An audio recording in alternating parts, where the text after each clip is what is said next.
Well, we've moved around a couple videos already doing triangles, and now we're working on circles. In fact, they're firing in the kiln as we speak. It's going through a fire polishing process where you clean up the edges, taking that ground edge and turning it into a nice shiny edge. Like this. You're no longer able to cut yourself. Plus, the Dichroic created a really fun crinkle effect that's very attractive from a distance. It looks very electric, very alive. This piece of glass is absolute energetic looking in person. And this isn't even a really good example of the crinkle. Aqua really crinkled well.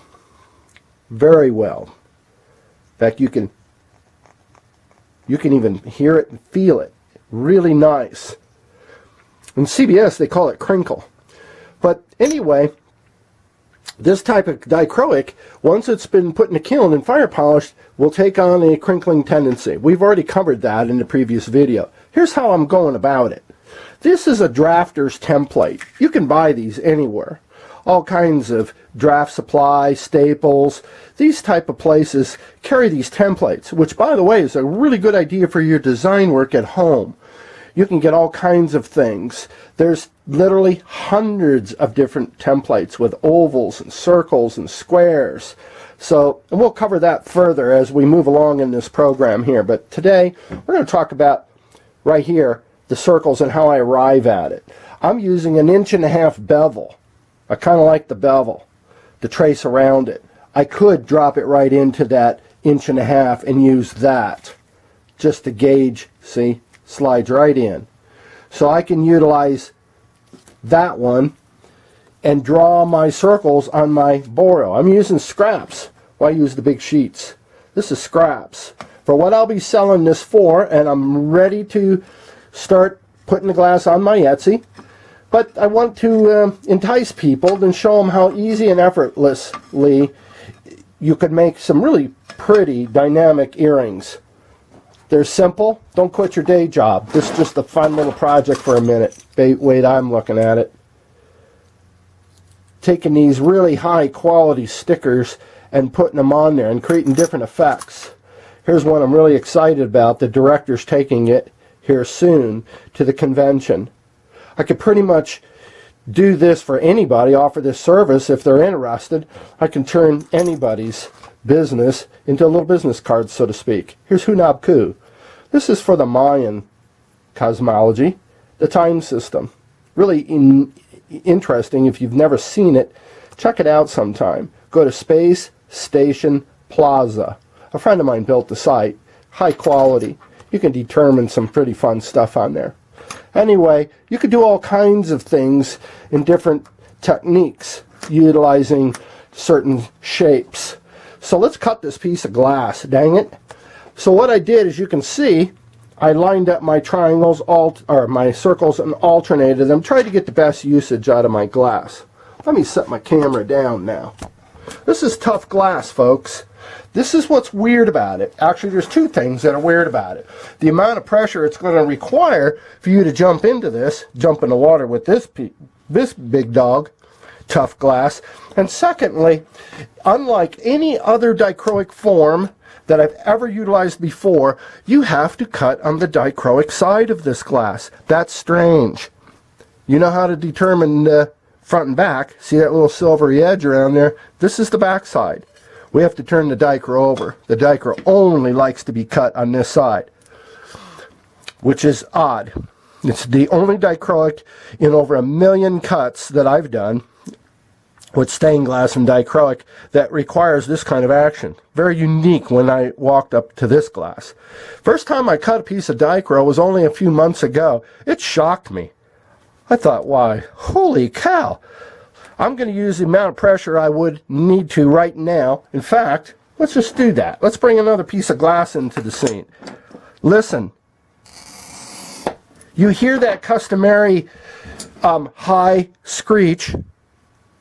Cuts real well. I'm going to take the same amount of pressure and do that with this dichroic right here. Aha. No noise. That's freaky right off the bat. I use the same amount of pressure. Trust me, I've done this enough. It cut. Sometimes it won't. Sometimes you have to really press. Yellow, by the way, folks, is one of the softest. For some strange reason, Dichroic lavender is the toughest doggone thing I've ever cut. And you ain't going to do it this simple. It's really tough. So apparently the coatings has something to say about the easeability of cutting this glass. Sounds kind of weird. I've never seen anything like it. So I alternated the circles as we discussed earlier. What I'm going to do is I'm going to take the common borders.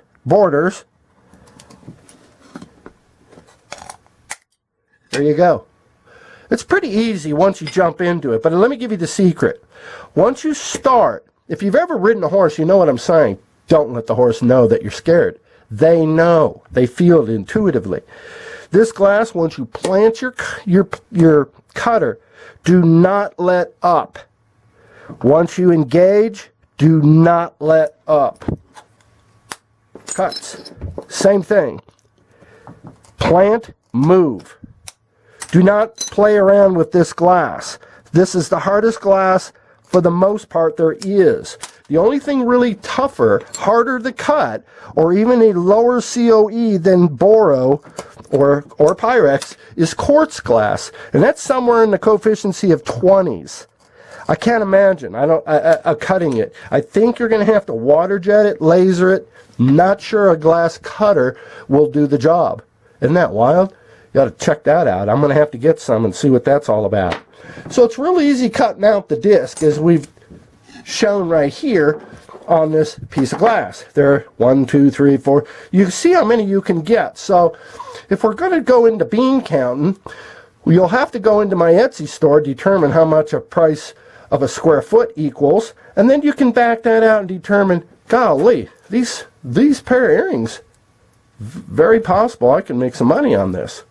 That's the point. I want to get some ideas across. I want to get some projects done where it creates the enthusiasm so it justifies the looking further. There's a lot of cool things you can do with this. As we progress into the program, I'm going to show you another little cool thing. Sounds really neat.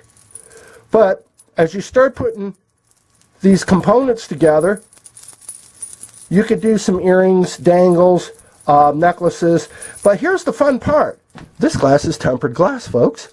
That other stuff that we generally would see, as in Rio Grande, the squares, that stuff was coefficient 82, 84, called float.